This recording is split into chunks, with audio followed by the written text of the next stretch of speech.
go. Good. Yeah. Do you hear that? It says it in an American accent. I Recording in know. progress. Just to, show us up, really. Gotta make sure everyone understands, Well, it's not even our platform, so I you know. invented it, so we've just used it for a year and a half. So essentially what we're going to do today is we have our lovely guest, Mina Anwar. She's come to speak to us about herself and her journey and her film, The Importance of Being Earnest. We're just going to think about sort of the themes and representation and diversity and sort of why those are important. So Mina, would you like to introduce yourself? My name is Mina Anwar. I'm an actor, director, singer, choreographer, lots of things. I've been a professional in my industry this is my 30th year this year. So I left drama school and college.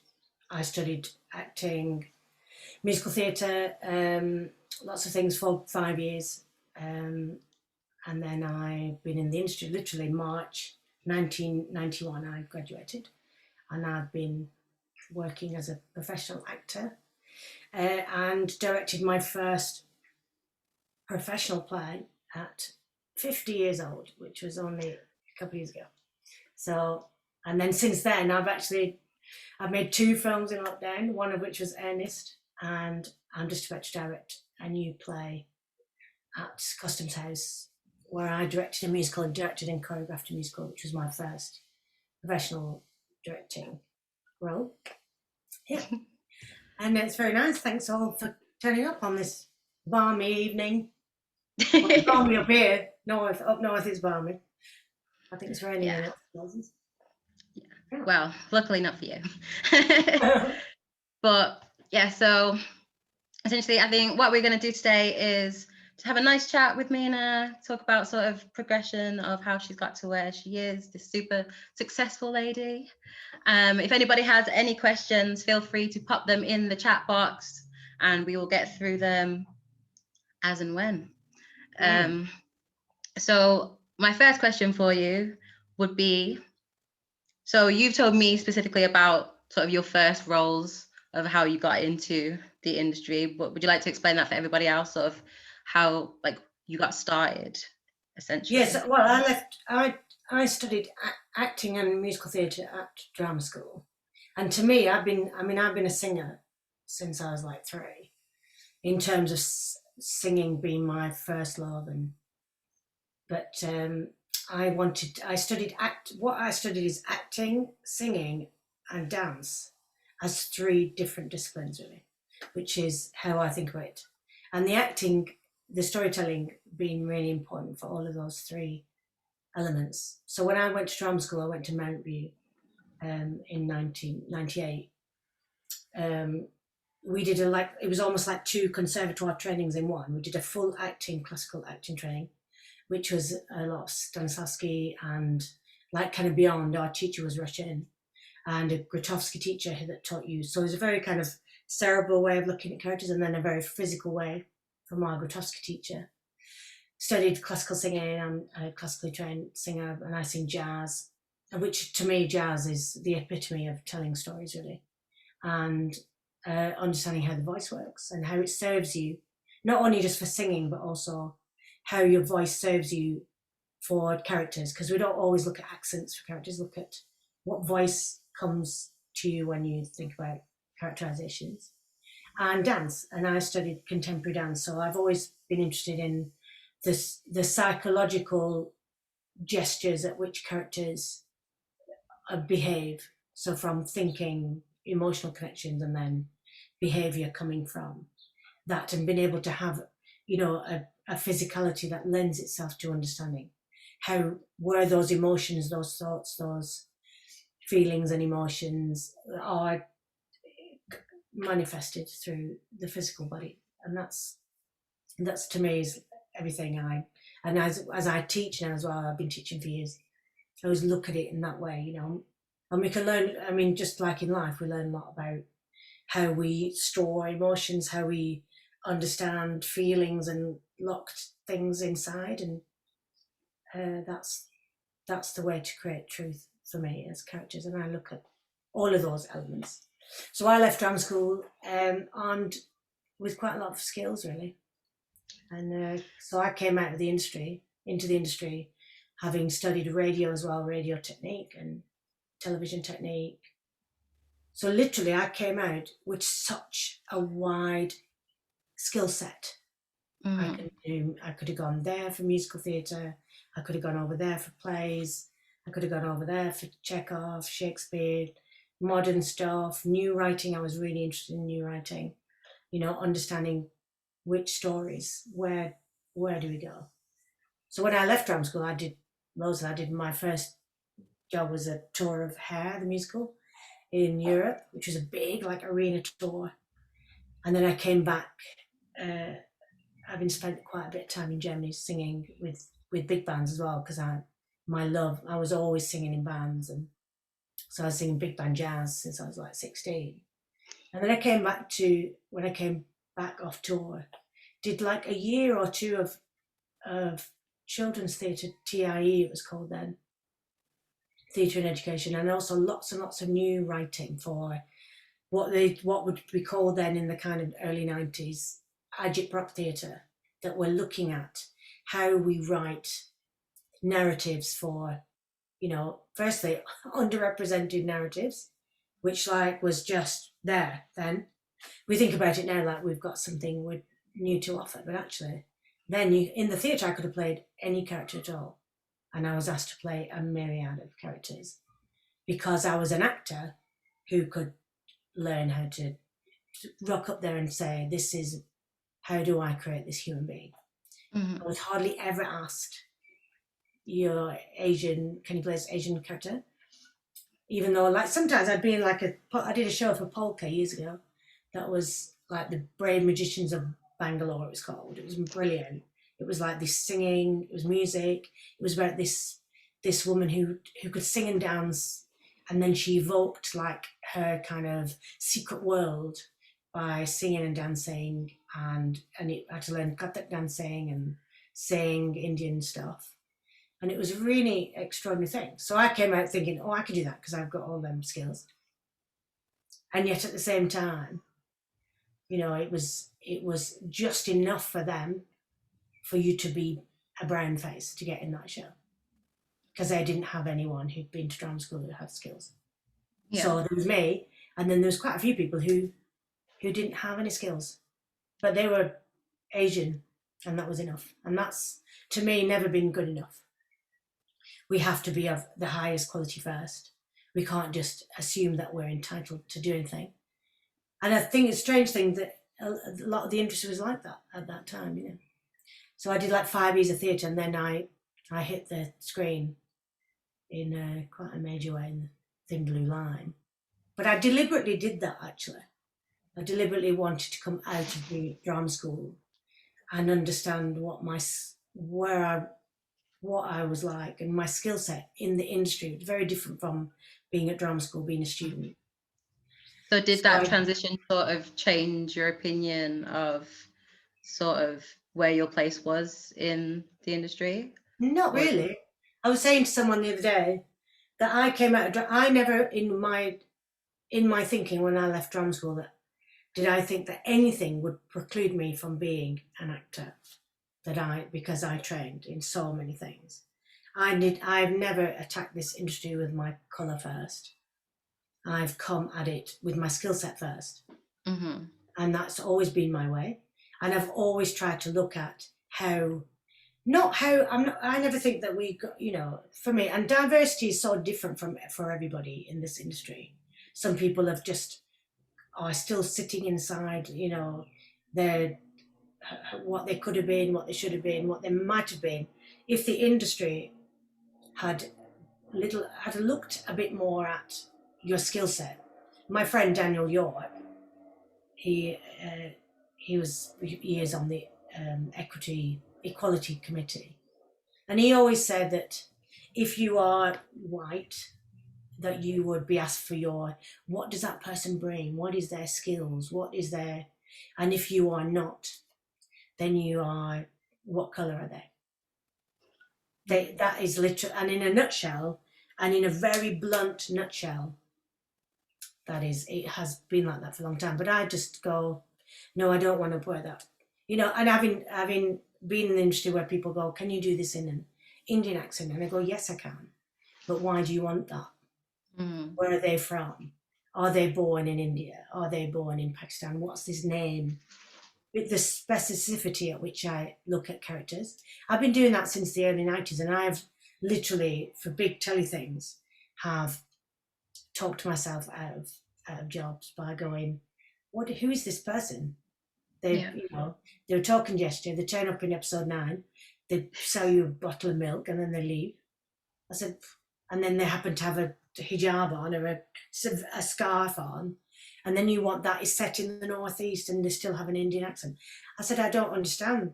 That's not my understanding of myself in that. Yeah. In the world. It is understanding of going, so am I then playing my mom? And if that's the case, and then that character might be like Muslim and they've got a Hindu surname and you go, where is this person from? I don't understand. And they go, well, somebody must have done their research. I remember a casting director saying to me years ago, somebody must have done their research. And I went, yeah, I hope so. But in the meantime, I don't want to do it. So the thing is, I know other people would do it and take those jobs, and they have. But I always maintain that if we question it a bit more and ask why, then that's the only way that things would have changed, I think.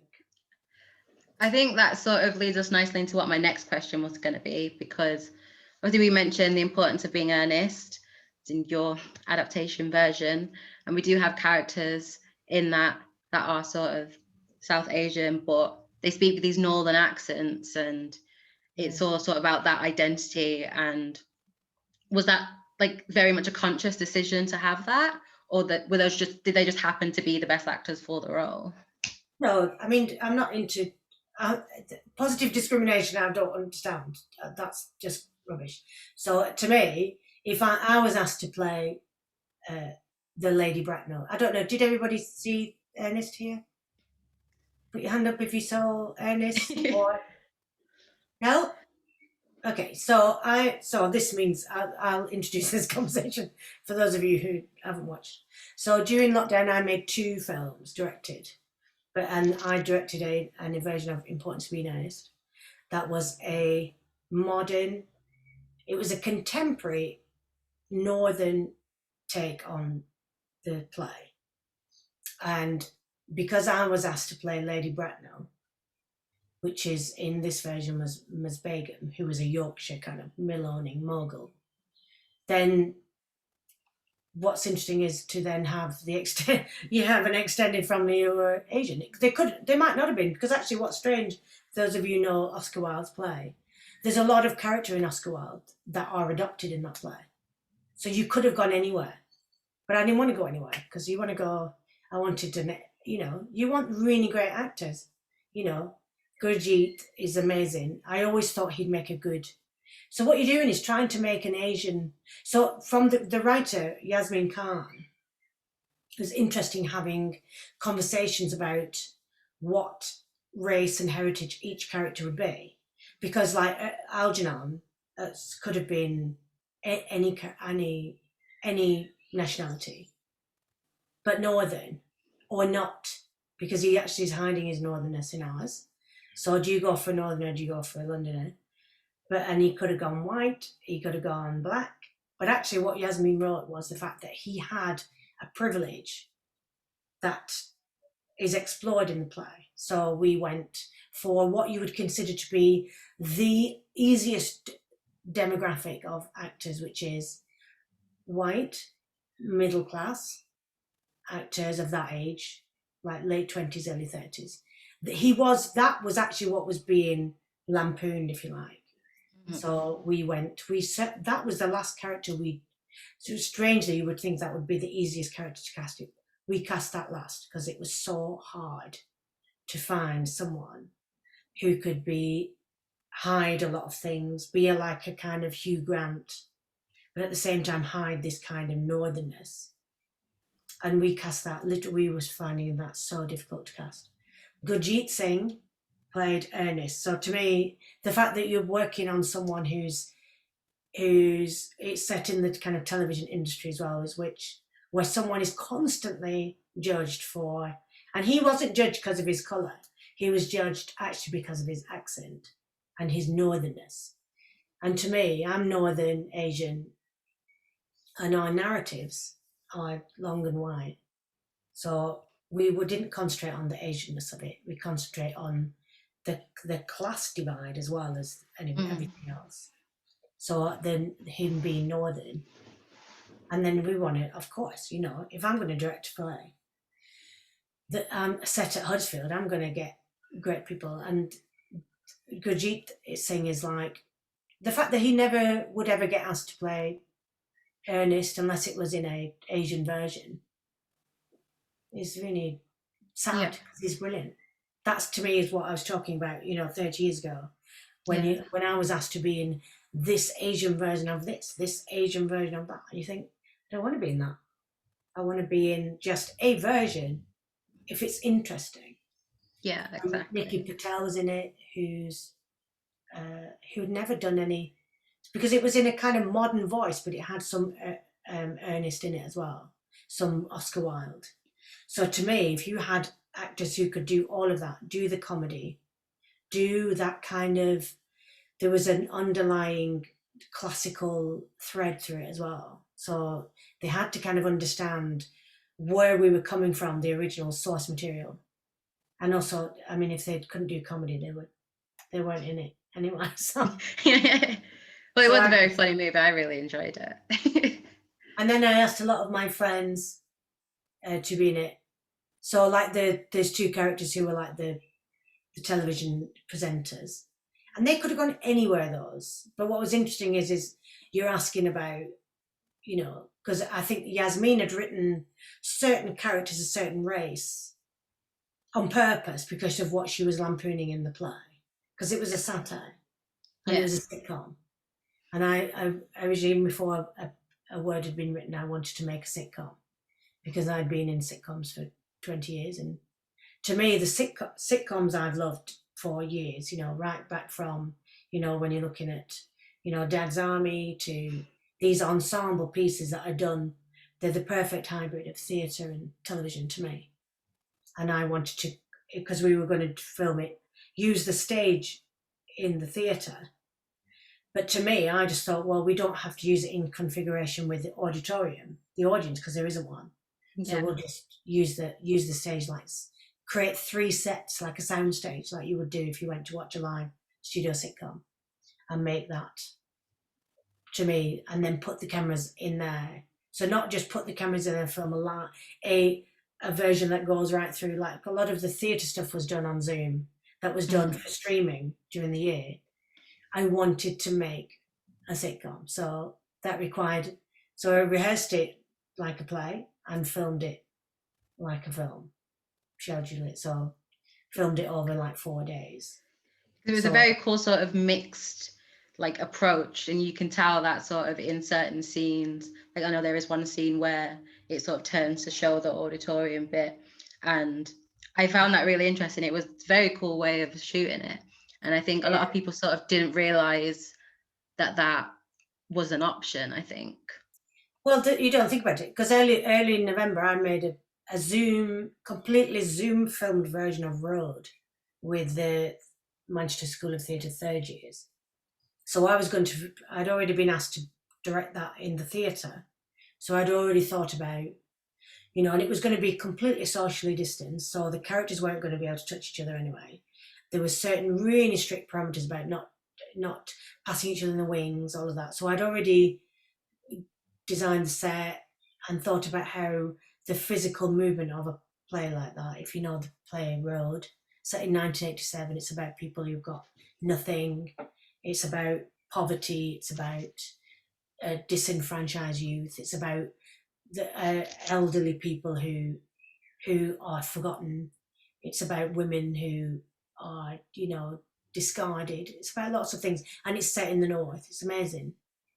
So I'd already thought goodness going to do that on stage, and then we hit lockdown, and I had to then.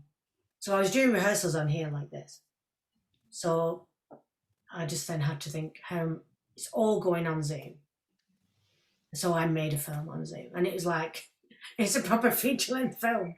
I made a feature-length film using this platform. That's why, to me, this platform is most fascinating. And I will never underestimate the fact that I made a complete film, a feature-length film, with everyone in their own houses. So rehearsed it on Zoom, teched it on here with a lighting designer who get like a stage lantern and put it places, and he was in Liverpool, so he'd go, right, so if we just put that over there and then you shine a plant through it, what does that look like, what colour, give them some gels that go in front of the lights, have costumes that were like, they had access to a costume from, and then they had to go and sit inside.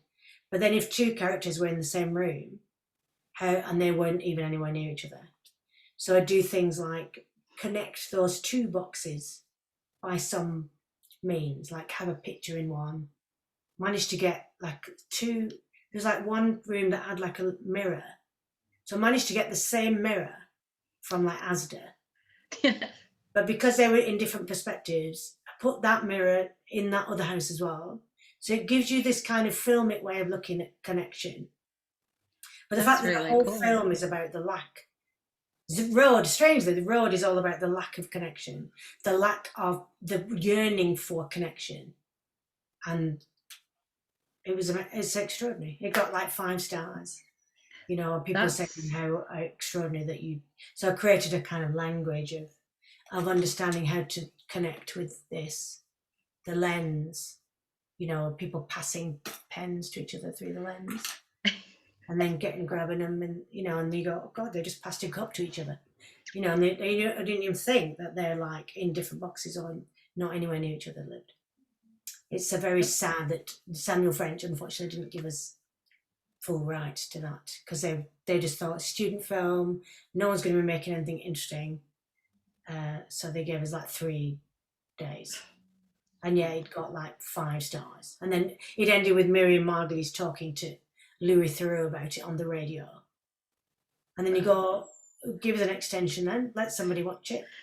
Yeah, I would have loved to watch that. And the students were amazing, you know. And then they said, oh, you need to destroy the, and which is just so sad when publishers are still, they didn't reframe the lockdown like everybody else had to. Mm-hmm. But it was an astonishing thing. So that I made that film, and so I then didn't think anything of making the next film, even though it was like live to me, because I was the theatre, and then I understood about cameras anyway. I haven't been on telly for a long time, but I think I'd kind of knew a lot. I'd learned a lot from being on set, but more than I knew, because I never thought about directing before I directed. But I think about pictures, and so I did a PGCE in performing arts. After I did a BSc in psychology first at 40, and then with the Open University for 5 years, and then I did a PGCE teacher training in performing arts. So I directed a lot of big shows, big musicals, and big theatre pieces. But I absolutely love directing. I love directing, and in earnest, I directed and I starred in it, so that was a new thing. Yeah, what's it like being on both sides of the camera?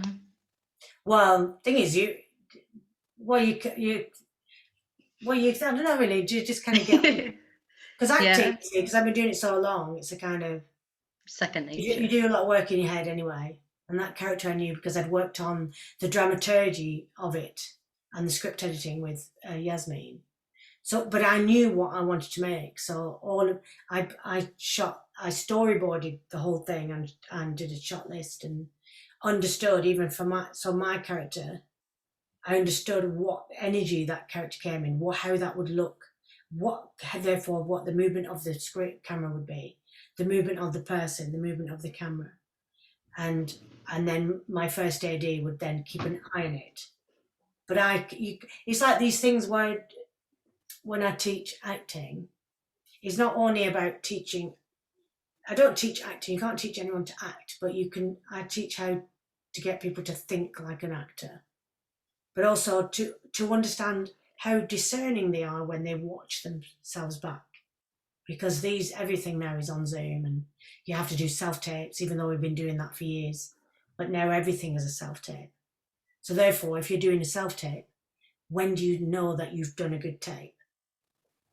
Are you aware of when you watch it that that's the thing that you thought you were doing? Not from the outside, but from your mind, what you were thinking, what you thought was being portrayed in your emotional connection to the character. Are you aware of watching it and knowing, yeah, I believe that? So it's really interesting. When I do tapes, if I watch it and I can watch it like a film, like it's not me anymore, then you go, yeah, that's good. I believe it. I'd watch that. Then you send it off. And that's like, literally, I said to people, two takes. If you could do more than that, firstly, you do lots of takes because we're always given the lines like, a day before you have to do 5 scenes or something stupid. And that hasn't changed after the lockdown, by the way. People giving you 2 days to do stuff.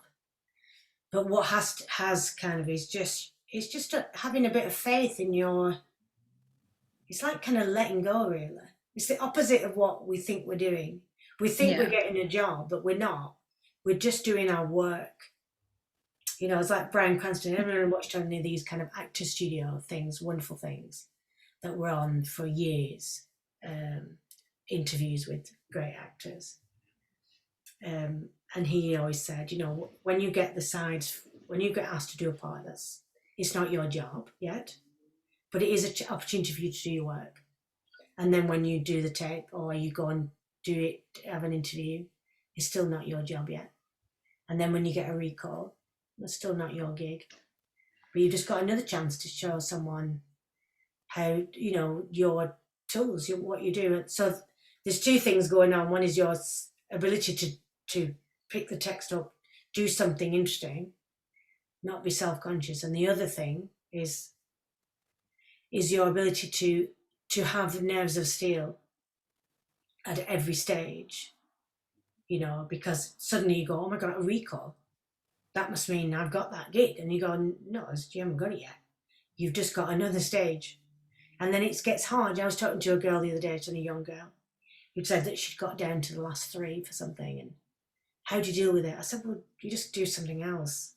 But it's really easy to say that after years of, because you can sit there in your head going, I really want that job. And then, so I said to her, so if you've got that job, but then you didn't get that other really amazing, somebody's casting something else of a series like on Netflix that you love, and you don't get that one because you get that one, are you going to then hate the one that you've been sitting there waiting for? It is no rhyme nor reason about getting the work. Do the work, do the tape because you really like it. Don't do it and then go, oh, well, I don't really want to do it. I'll do the tape anyway. And have no agency in that. I was saying to you about not doing things where everyone asks me to do Indian accents all the time without them understanding why I would navigate that in a truthful way. But if you don't want to do it, so I was talking to a friend of mine the other day, Pakistani actor, and he said, I don't really, these parts I get, don't want to do them, I said, well, then don't do it. He said, well, yeah, but, someone else will do it. I said, yeah, but that's all right. That's not what you want to do, so don't do it. But you have to have courage to go, do you know what? Either it's a really good character, and then you go, that's a great character, that. So I can see it in lots of different ways, because we're not representing everyone. Not all white people represent all white people. Not all Asian people represent all Asian people. We are creating unique human beings. Our narratives are unique. I have a narrative. I'm Northern. My parents were born in India, and then they became Pakistani, then they came here, and then at some point my grandma was Kashmiri. Our narratives are long and wide. All of that belongs to us. So you should be able to go. And I grew up with like in a very small northern town.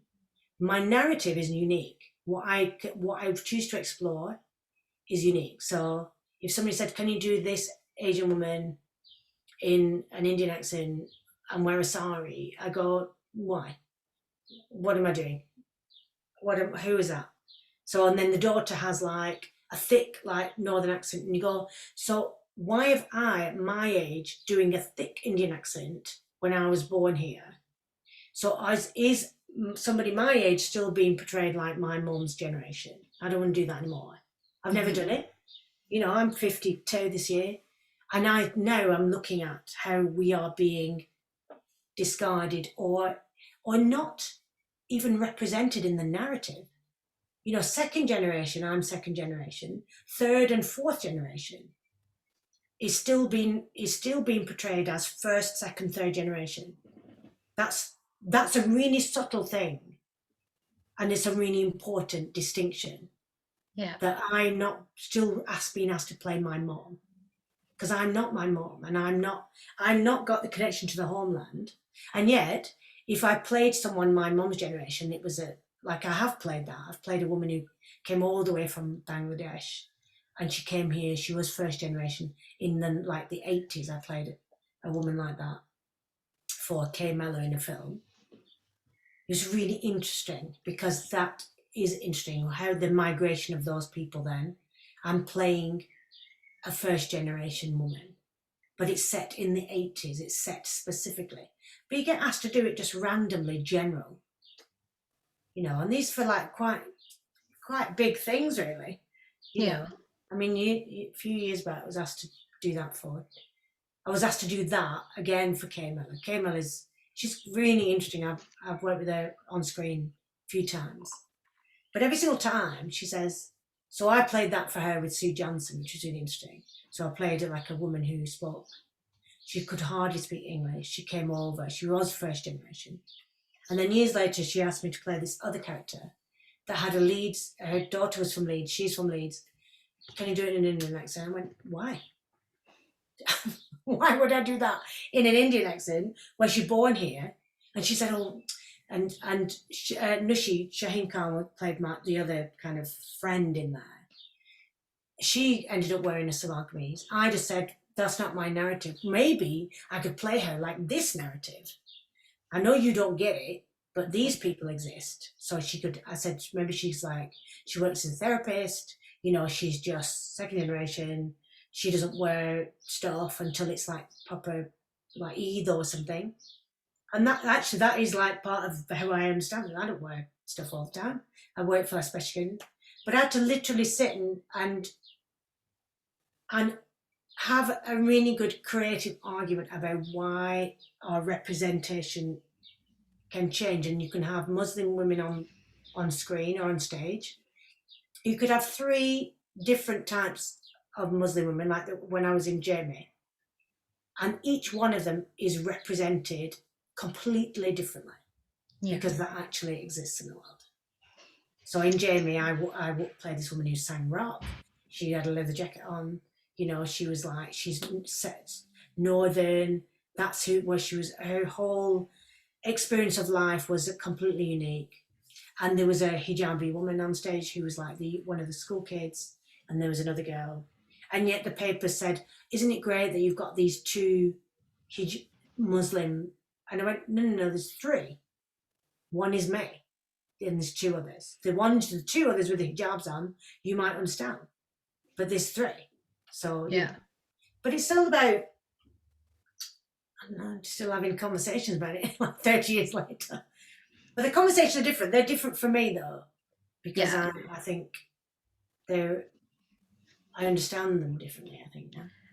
I think also it might be hard, as you said, sort of having that confidence as someone who maybe is only just coming into the industry and sort of just wants to get their foot in the door. So how would you get them to approach the situation? Like I did. I've done the same thing since 1991 when I left drama school.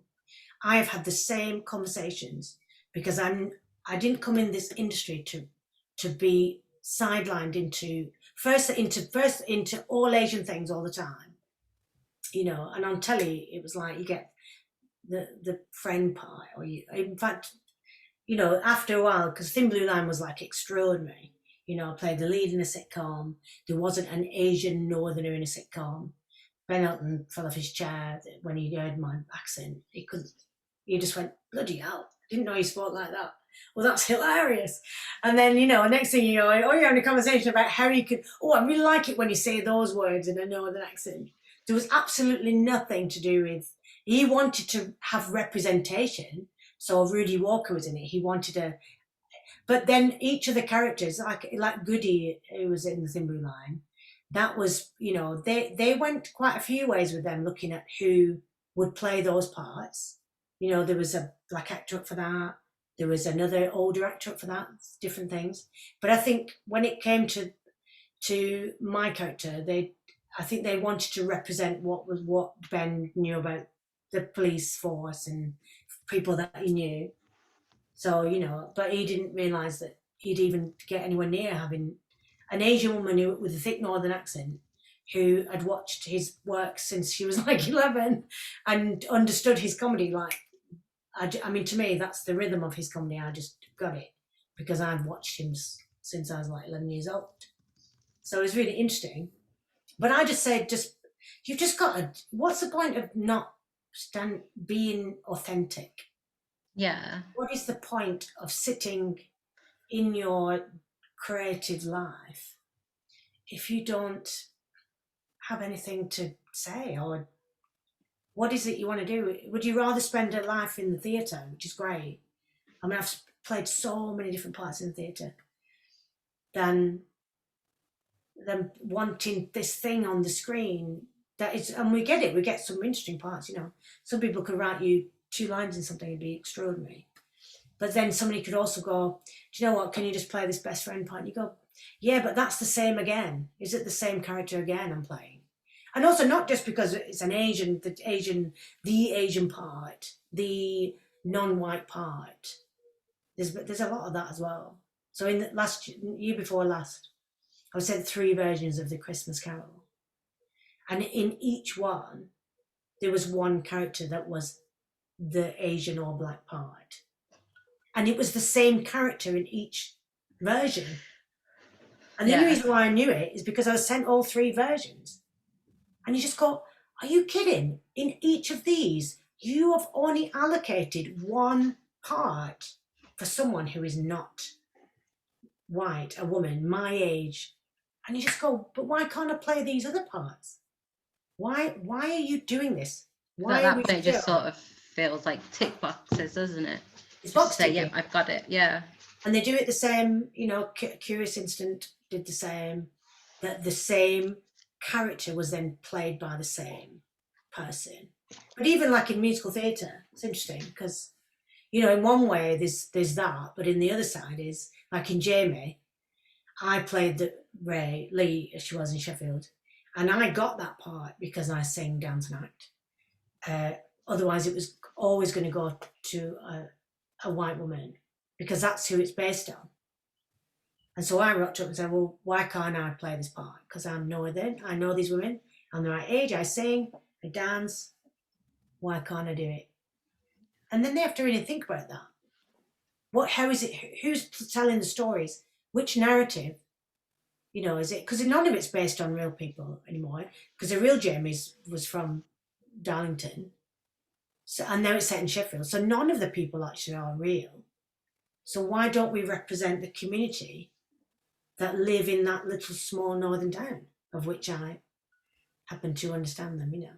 If I was crap, then you don't get a shoe in. What you do is you go up there and go, I've got the skills, so let me have a crack at it. But what's happened now is that part will forever be one of the most amazing parts for an Asian woman in the West End, because I opened the door for that.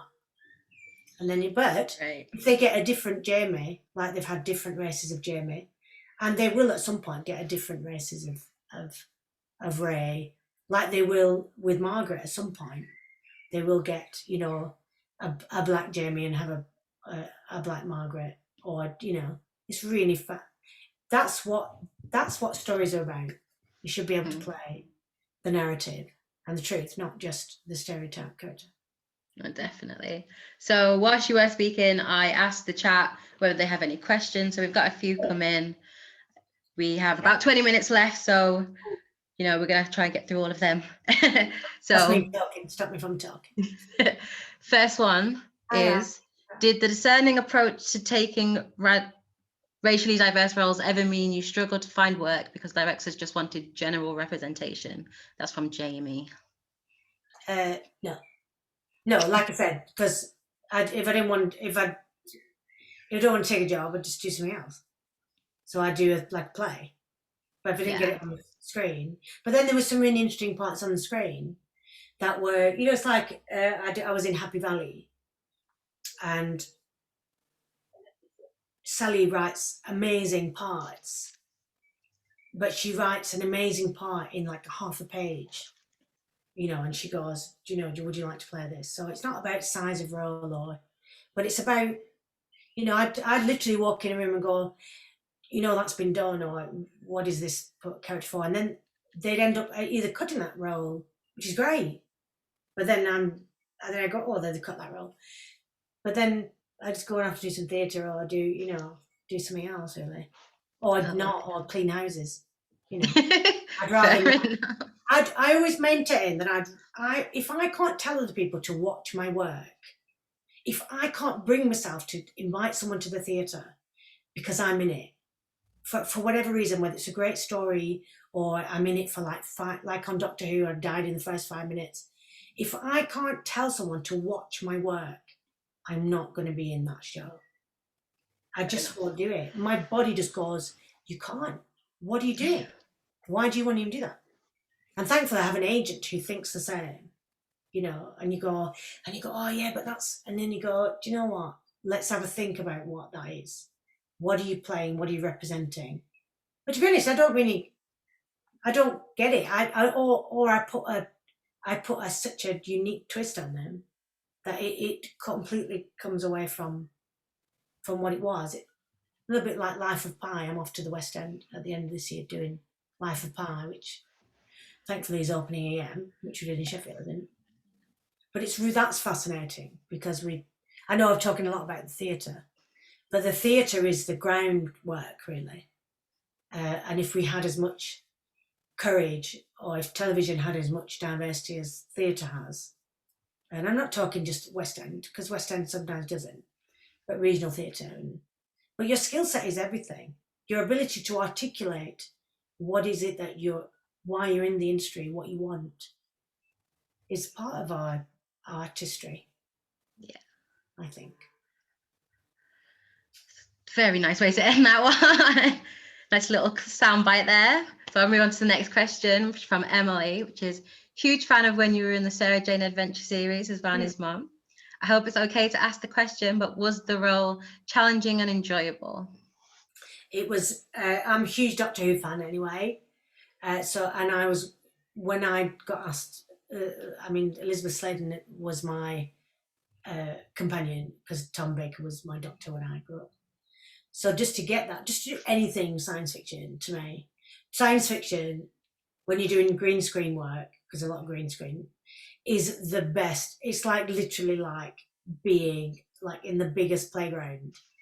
So if you don't have such a vivid imagination and you can see stuff and imagine worlds and fictions then you might as well not bother. If you are so literal in your work, but to me, it's like extraordinary, really hard work, but really brilliant. Geeta, bless her, she used to get her mind taken over by aliens every week. That's what she was like. She wandered about oblivious, and worked in a flower shop, and then next thing you know, oh, where's Geeta? Oh, someone's taken over her mind. That's what used to happen with her a lot. But it's so wonderful. And just to have worked with Liz Sladen was an absolute joy, Yeah, brilliant. Great. So the next one is from Katrina, and it says, how have you seen the industry change throughout your career in terms of diversity and inclusion, both in front and behind the camera? I know we sort of touched on it, but is there anything else? I don't know, not much. I think it's not much, but also I think our ability to talk in a way that doesn't feel like you've got a chip on your shoulder, which is always the way it felt. If you had, I mean, I've got this film, I was saying, this film that I starred in 25 years ago, Flight, written by Tanika Gupta, that was on screen too. I played the lead role in it, set up north, about a Hindu girl who falls in love with this Muslim man, ends up running away, ends up going to a women's refuge. That is literally on in a retrospective right now, and it's on tomorrow night at the Cine Lumiere at the Indian Film Festival. I watched it in Manchester last week, having not seen it since 1998, and it's the most astonishing film, and it's brilliant, and it won millions. It won so many awards around the world, and yet largely ignored here. And it's fascinating and brilliant, and it's northern and Asian, and it's really gritty and it's extraordinary. But you see, what's interesting is that I'm still talking, why was that ignored then? Why was a lot of those films then written? There was loads of them on the telly, so much more actually than there are now.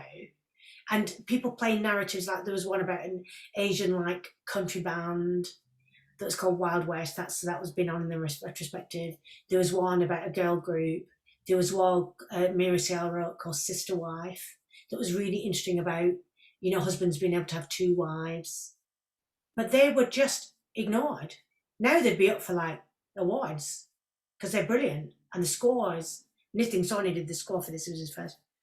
They're extraordinary. I watched it in the cinema on last week, and an audience that had never hardly seen it because it hadn't been on since 98. And they were crying, they were silent. And it felt so proud, and yet you just go, why was that, you know, why are all these people not as big in the industry as they should be? It's like, you know, like that, who's that bloke who did the really good lecture about, you know, there's a lot of people that left our industry or have passed away in our industry that were doing great work, had extraordinary skill sets, were brilliant, and you just keep going, and it's like you never get up, why not for an award, why not? And yet you see your peers going, oh, I'll put them in a lead next, you know. And I played 3-4 lead roles that year when I made that film. I made the lead in that, in Thin Blue Line. I did a punk musical, and then I did another musical with a three-hander.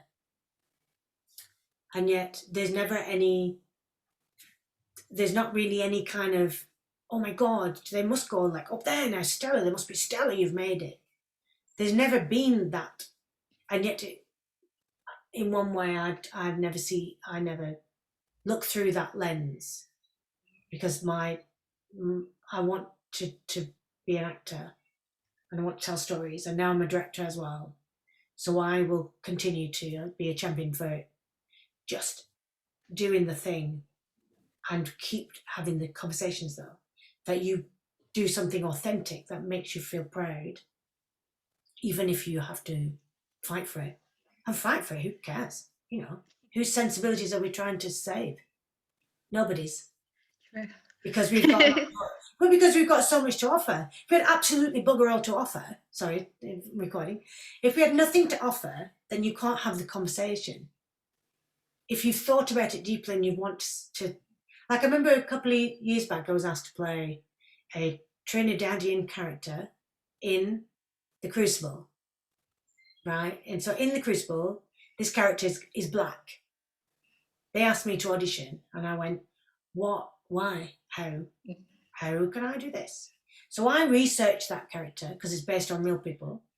And that character, strangely, is actually a Native American.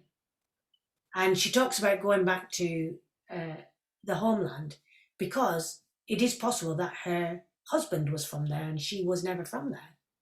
So I went to talk to, it was Tom Morris actually. I said, oh, I've just done all this research about this character, because how can I stand on stage and play a black character? But actually she isn't maybe in history that. So that's how I will reconcile myself to even approach this character. And he thought that was most fascinating thing. You'd never had anyone just come into the room. I didn't get the job. They went to a black woman, strangely. But I really loved the fact that I could find that out. That means there's another character that you can think deeply about. Because everything is something. There's some way that if you can find the truthful hook. Because like right now, I'm casting a play. I'm directing my next play about an Arab Yemeni white community, mixed race, and Somalis that were from the northeast. There's this area called Laygate in South Shields. So I'm casting that, and I can't tell you how many people. It's not their fault. It's not the agent's fault. It's the industry's fault that we don't look at specificity. So I have had everybody, Indians, Sri Lankans, Italians, Spanish, Mexicans, who go, I look Middle East from the Middle East. And you go, yeah, but you're not from there. So can't be in this play. And they go, and the agents go, they could bring so much. I went, yeah, except an authentic heritage. Mm-hmm. So I'm talking about a narrative in which I want actors who are from that community to represent a narrative they never get to. And I'm getting sent all these things that I like. Please, not, and also I'm looking for a Somali actor, a Somalian. Not one Somali actor was submitted. So therefore, are they not there? Is no one really telling their stories? Do they not never get asked to do regional theatre? But I find that it's bizarre. And then you have to go, these are great actors, I'm sure, but this is not your story. So, and it was in the remit, if you can authentically say that somewhere in your heritage is a Middle East, and when I say that, you can't just turn up there and go, well, I'm not white. Therefore, there's a play being done with not white people. And you go, no, but that's the point. Like, I wouldn't go up for that part because that's not my story. I want, when you share the story, you want to go, which bit of this is authentic to me? This is not this play where we're doing a colour consciousness thing and not look, and everyone's playing everything. This is a true story of a true community. Like in Pi, this is completely representative of human beings. So we're all playing lots of things. But then we're also playing fish, do you know what I mean? And puppetry, and we're playing bits of paper. Do you know what I mean? We're all playing everything, but it's multiculturally represented. But this is not that. Oh. So just be authentic and, stand up for what you want, I think. Definitely, yeah. So, next question I will quickly go on to. I hope I don't get your name wrong. Artie? Yeah. So she says, thanks for doing this. It's been great to listen to. Yeah. What have been some of the highlights of your career so far? And also, what do you want to see more in terms of representation and inclusivity going forward? Can I ask one answer for each because we're running out of time? Yeah. One answer for each. Don't ask me that. I can't do one. I'd like to, like I said, I'd like to explore this missing narrative of my age women, second generation, third, fourth, being represented in a much more authentic way rather than us going, I don't want to play my mum's generation over and over again unless I'm actually playing that generation when they were 50 from the homeland. That'd be nice. So I'm kind of looking at that. And what's been my highlights? Those are highlights, actually. Working with, it's always been about, if I think back, it's always been about people. Working with extraordinary people, working with like Ben Elton, who completely changed my career by championing me, coming to see me in the theatre, and then going, that girl there, I want her. She's got no experience in a sitcom because everybody else was like well known. He came and stood in the middle of an auditorium and watched me act and went, yeah, and then like really championed me. Working with those people, just being able to have the privilege of standing on stage or on screen and working is brilliant. It's always about people. Yeah. And like I say, I never do things that I feel uncomfortable. And I never want to be that person who's moaning about doing a gig, especially what last year has taught me at all. In fact, it's always been like that. Don't be the one who's moaning about taking a gig if you don't want to take it, don't take it. That's what I would say. Because there's somebody else who really would want that job, and then you're sitting in there being the most, it's like it's being ungrateful in a way, because we have such privilege to do our job. But I also have the faith that if you don't do it, something else is meant to be there for you. Yeah. And find that one. Find your why. Do the thing. Don't sit there and go, I didn't really want to do it, but I couldn't, there was nothing else. It's such a poor me attitude. And we don't need that poor me attitude. And one thing I know is that, you know, being around our community of actors, whether it's like South Asian actors or, is that we don't have to sit in that negativity. Up your skills, get your skill set like stellar. Get your competence and your confidence completely in line with one another. Make sure you know how to do it, and make sure you know why you're doing it. Those two things, and make sure that you create an outer life away from your work that serves you as a human being, and be a top quality human being at every moment. Oh, I like that. It's a good answer, that. Right, so next question from Katrina. Right, I know, I hate it when people I like hearing people speak. Oh. Okay, next question is, which character in a TV show or film did you first feel represented by, or which character do you feel most represented by? One answer. If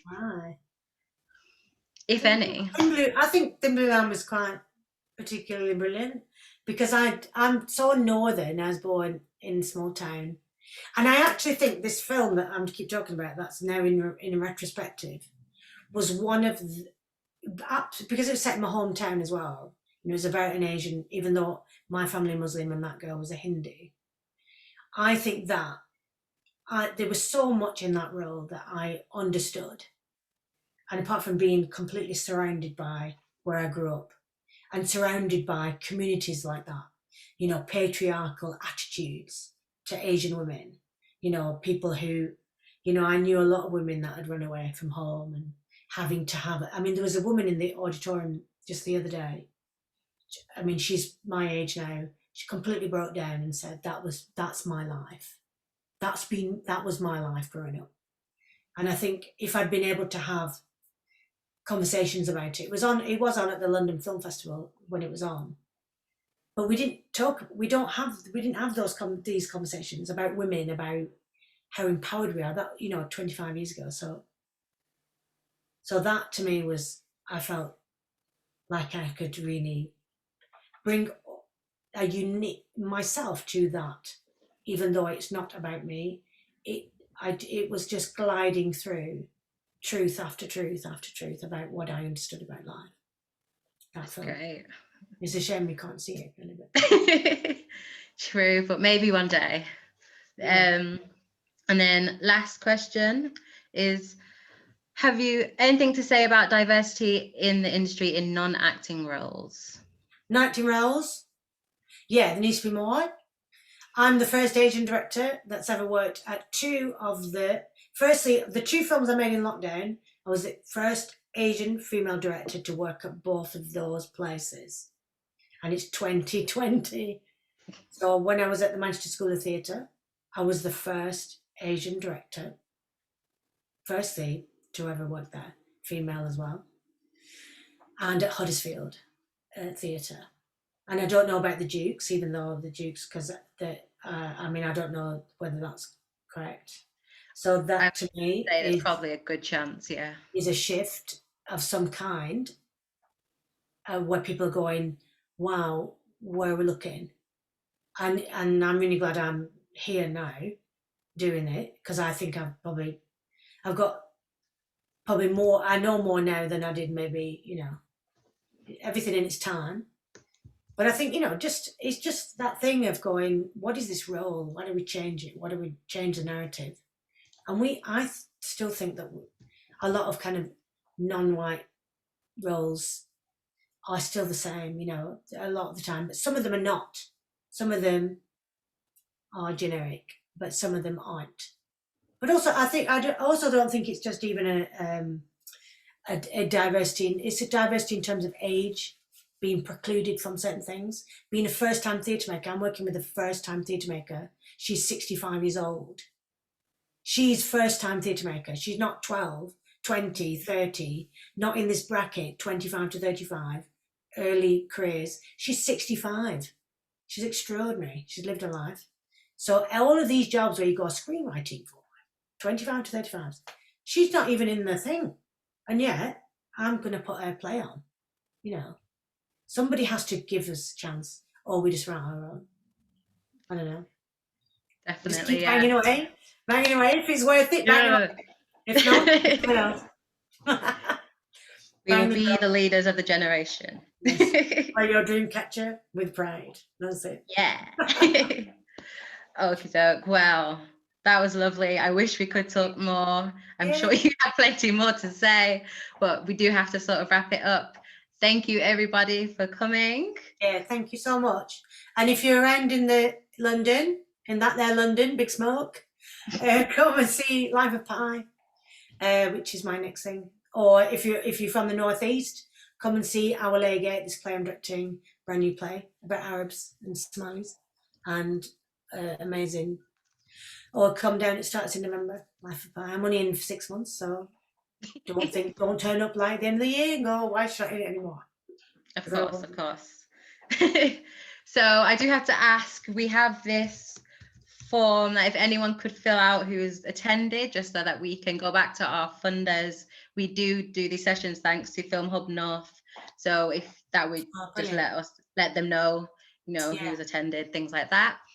Otherwise, thank you everybody for coming. If you'd like to find out more about our sessions and the Dukes, just go to dukeslancaster.org. Great. Otherwise, thank you, Mina. Thank you. I'm doing another thing for the Haymarket as well. That's about being a professional and being a student. So there are all these right things. Get all these plugs. Go follow Mina on Twitter. All of those good things. Yeah, thank you though. It's always, even after like the year of doing, just to be able to talk to people on here, And then when I meet you all in life, it's like I just known you for like years. So come and say hi. If you're in the West End, come say hi. And if you're in the Northeast, come say hi. You talk more. Have a drink. Unmasked. Most northern thing I've ever heard anyone say. Thank you very much. Have a lovely night, guys. Bye. Thank you. Take care. Thank you. Bye. Bye-bye.